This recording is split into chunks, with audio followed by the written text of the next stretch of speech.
Hi, I'm Katie Couric. Welcome to Eye to Eye. Is there really a way to get everything you want? There's a new bestseller out that claims you can just by wanting it bad enough. The Reverend Michael Beckwith let CBS's Bill Whitaker in on the secrets behind the secret.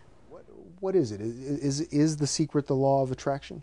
The law of attraction, in this particular DV, that's where it starts out. Basically, it's a law of attraction. And what is that? It is simply that the thoughts, your chronic thoughts, the thoughts you hold in your awareness, have the tendency to become your experiences. What you think about, you bring about. What you think about becomes your belief. What you believe becomes the perception by which you view life, and your perception basically determines your experience. It's very, very basic. Science would corroborate the fact that your thoughts are units of energy that become experience, that become behavior, that become habit, that become even symptoms in the body. So it's not new, but I think, again, this powerful marketing is allowing people to begin to think about what they can consciously think about rather than just kind of ambling along in life. So is it the power of positive thinking? I don't call it the power of positive thinking, because you can be positive that you're broke, but I call it affirmative thinking. So it's life on the affirmative. So you're placing your attention on love, on harmony, on service, on power, on joy, which we teach are really the natural states of your being. And as you keep bringing your attention there, then the world, the universe kind of shapes itself around where your attention is. So is it that you can actually move the universe, move objects, move?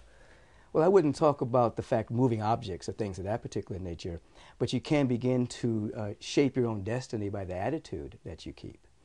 The scientists have a wonderful language in which they call it the observer effect, that you basically, in any experiment, you absolutely change the experiment just by observing it. You change it on a subatomic level.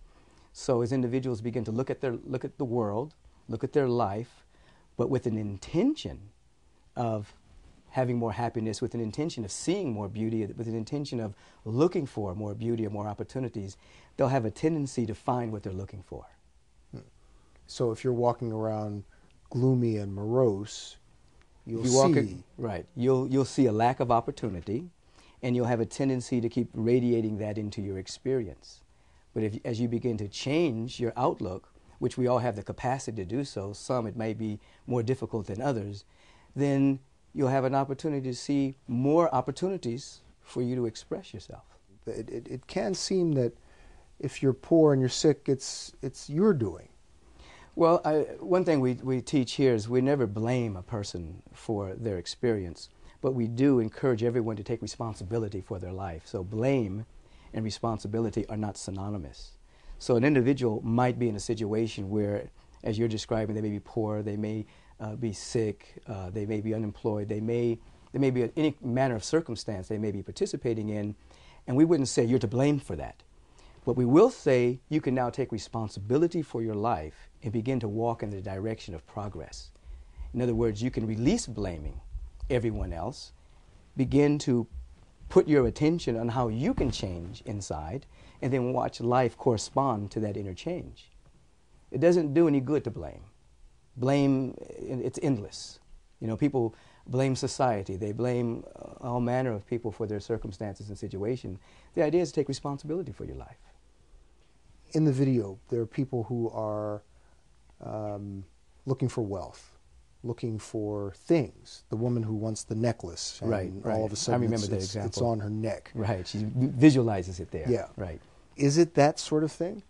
Not really. Those are the kind of the beginning steps of teaching, you know, and I think that oftentimes people kind of gather around how to get things fast in their life. That's not the real message. The real message is that as you begin to change internally, your life begins to reflect that change. And that it does include prosperity, it does include health, it does include right relations, it does include ideal employment. It includes using the law to stabilize your structures in life. Health, your mental and emotional health, finances. You stabilize the structures so that ultimately you can be a beneficial presence on the planet. Now the way it shows on the video, since it's a beginning video, there's a lot of emphasis around what you can get, what you can attract to yourself. It sort of sounds like the universe is your own personal ATM. Right. You know, and I think that's that's not the message. I think that's not the entire message. That's the beginning stage message, that you can open yourself up and have greater possibilities come into your life. But this teaching is not really about materialism, nor is it about consumerism. It's really about growing spiritually, with an understanding that there are laws in the universe that if you practice them, they'll respond to you. Just like electricity. It's like gravity.